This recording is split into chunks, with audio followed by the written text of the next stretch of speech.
Hello and welcome to 15 Minutes of Fame. I'm Geoffrey Driscoll. I write for anysportanytime.ca. With me, as always, is Jim Kerr/Magneto. He writes for Kersey's notebook.blogspot.com.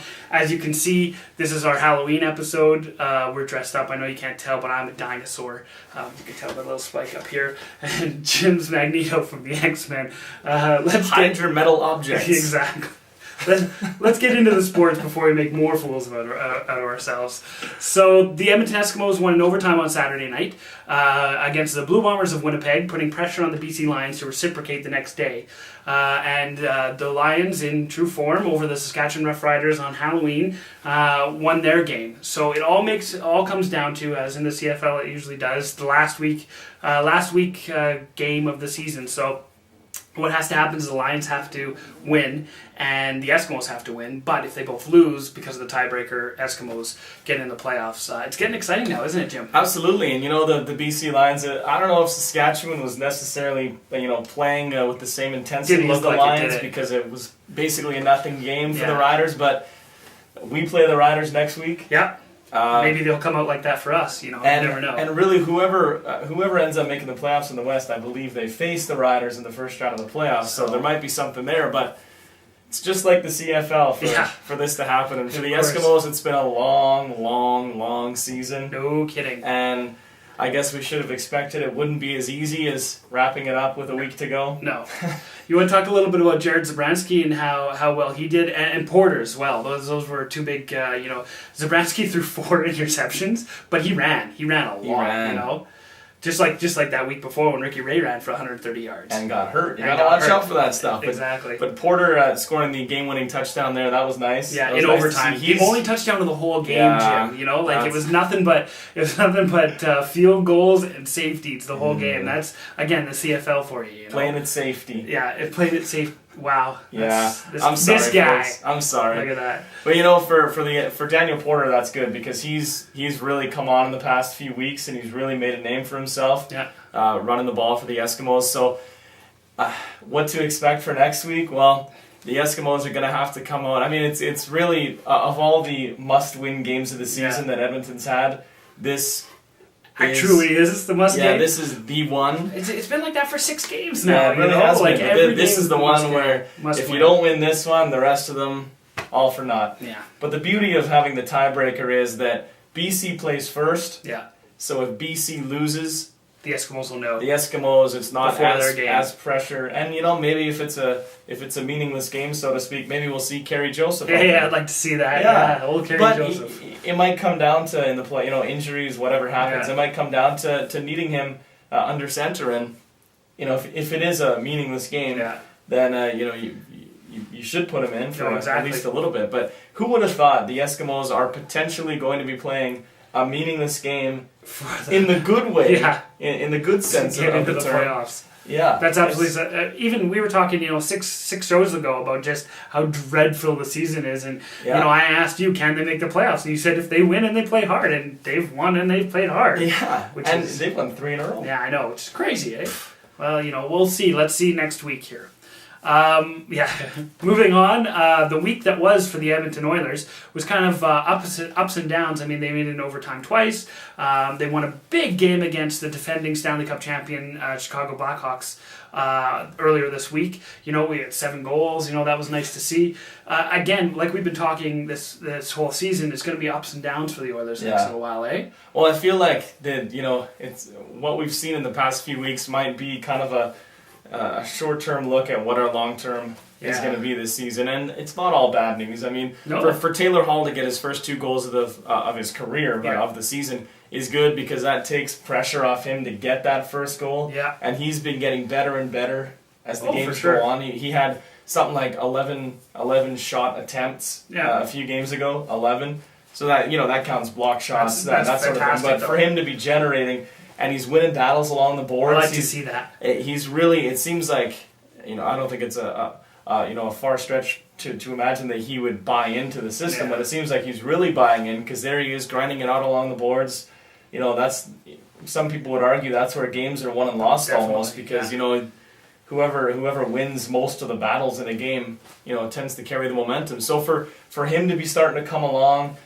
Jordan Eberle's looking really good. Always looking good. Still looking good. The more chemistry we see between, an Eberle, a Horkoff, and a Hall, or even Brule and Cogliano are starting to show some good stuff. On that line of PRV, yeah, absolutely. Yeah, and I mean, it's one, Friday was one game, but, if you can build on that, and that seems to be their message, building on any success in a game, whether it's a game you win or a game you lose. Against Calgary, they battled back from 4-1. They came from behind against Columbus. They lost in shootouts both games, but and a 40 save performance from Devin Dubnyk the one night, 37 the next night from Javi Bulin. Yeah.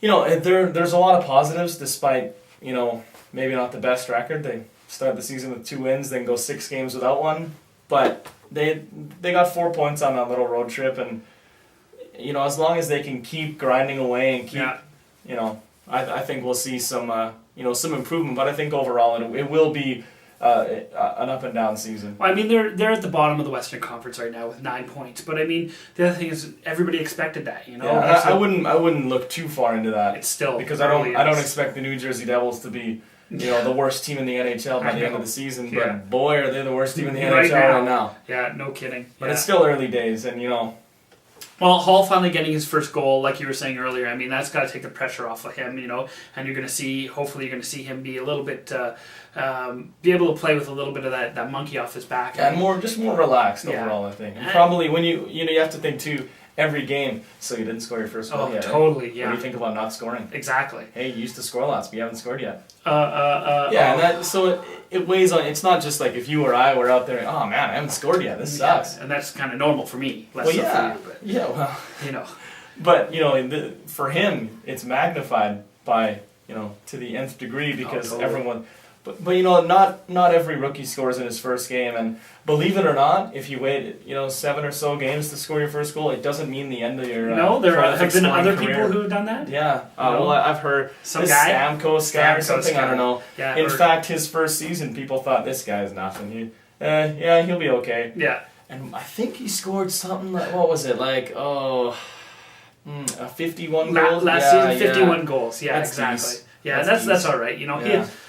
I mean, nobody's expecting 51 goals out of Hall right off the bat. No, let's just back contribution off a little bit. Oh no, yeah. but that's what I'm saying. Everybody. Yeah, and it took a while for Stamkos maybe. And Patrick Kane too was the same way. So yeah. And even if Taylor Hall is 20, 30 goals, that's great. We'll take 30. We'll take 20 goals. We'll take 30 goals out of this Edmonton Oilers team. Absolutely, for sure. We're going to move on now, as you wrote this week on your blog on curtysnotebook.blogspot.com. Go there right now. Well, not right now. Wait till you're done watching about 6.5 more minutes, then you can go. Exactly. Talking about basketball this week, Chris Bosh, Dwayne Wade, and LeBron James made their debut for the Miami Heat. I would say it was underwhelming. They looked, I know when I was watching the highlights, it looked like they were a little bit...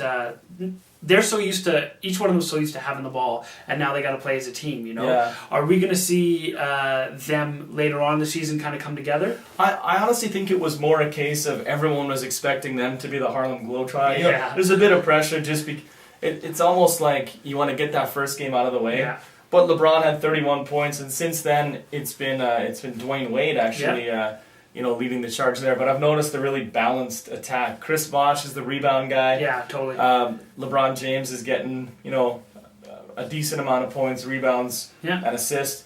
I think it's going to be good, man. Oh, but yeah, I don't think it's as dominating as people may have. Yeah, they didn't even spin the ball on their finger one time during the game. I couldn't believe that. No one got pantsed while the ball was bounced between their legs. No, nobody got sprayed with confetti. I was looking for that. What are you paying the money for? I know, right? Big contracts. You think a little entertainment is all we're asking. Magneto wants his money back. That's right. Yeah, just the coins. Just the coins. Chris Bosh, the ex-Toronto Raptor, of course, had some interesting remarks this past week. What was going on there, Jim? I don't know if he was kind of, led into saying this by a certain question or whatever, but he basically said, being on TV is what it's all about. Right. And apparently the Raptors weren't on TV Imagine that. Yeah, maybe not American TV is kind of what he was going for. Yeah. But he basically said being on TV is what it's all about, and if you score 20 and 10 points, rebounds every night, and it's not on TV, then it's as if it didn't happen. That's kind of what he said. Yeah. I don't know. What are you talking about, Yeah, the thing man? is, he's setting himself up to look like the villain, and I don't know if he's doing it on purpose. Yeah. He is fine. Speaking as a villain, yeah, exactly. You would know. I would say he's doing an okay job of trying to be the next Vince Carter. Yeah. In terms of Toronto, but I don't know. I don't know. It's just kind of a dumb thing to say because and the media spotlight is on him right now too. You know, Yeah. like why disparage another team? Maybe we'll see something better out of him a little bit later on. I think the Boo Birds might be out when the Heat come to Toronto. Yeah, though. exactly. Okay, right now we're going to move on to quick hits. And so, Sheldon Souray. Sheldon Souray is playing for the Hershey Bears out of the AHL. You know, he's still an Edmonton Oiler technically, but he breaks his hand in a fight, just like he broke his hand in a fight last year. You know, with Joe McGinley breaks his hand in a fight playing for the Hershey Bears. What do you think about that?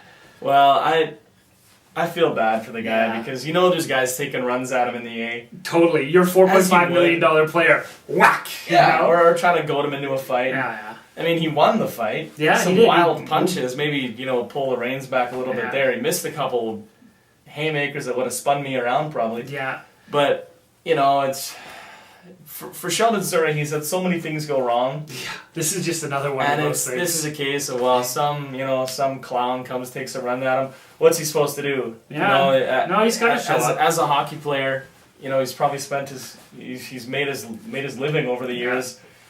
Standing up for himself and his teammates, totally. And it's got to be done, scoring goals and stuff. But he's I don't know. It's a shame that he ended up breaking his hand. He's only out for about 2 weeks, though I think. Well, that's what they say right now. Unless it gets infected or something. Yeah. Weird. Paul the Octopus was he was an octopus. And I know you get so teary-eyed on this program. Paul the Octopus, peace, Paul. He died this past week. Yeah. What he did was he predicted the World Cup, World Cup games. He predicted predicted all of Germany's, and then predicted the World Cup. So he died this week, which was big news. My question is should we care, Jim? I don't know why it's big news. Yeah. It's one of these. I mean, the internet's a beautiful thing. Absolutely. That's where we get our fans. That's right. Fans? Well, we got fans, like Bob out there. Hi, Mom. That's good. But we're trying to get more fans other than Bob and Jim's mom. But the internet's fun and everything. Yeah. But when an octopus can become a star. Yeah, no kidding. A worldwide star with a documentary about his 2.5-year life coming out. Crazy.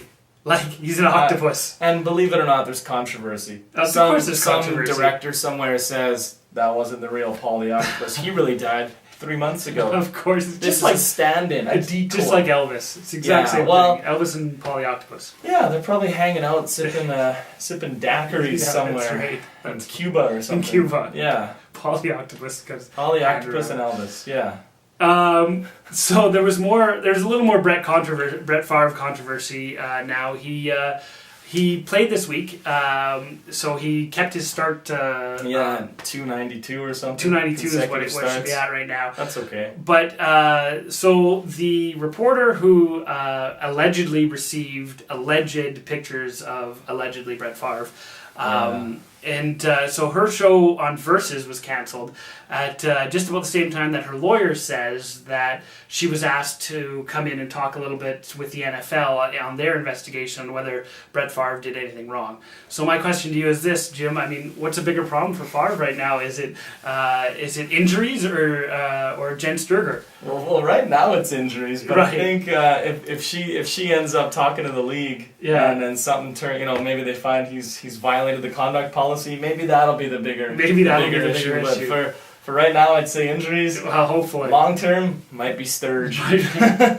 Might be Sturge. I like that. Hopefully we can see his streak go a little bit longer here in the next little while. Wow. Then the Sturger thing might impact that might, because if he ends up suspended, there it goes. There it goes. Yeah. Well, speaking of there it goes. There it goes.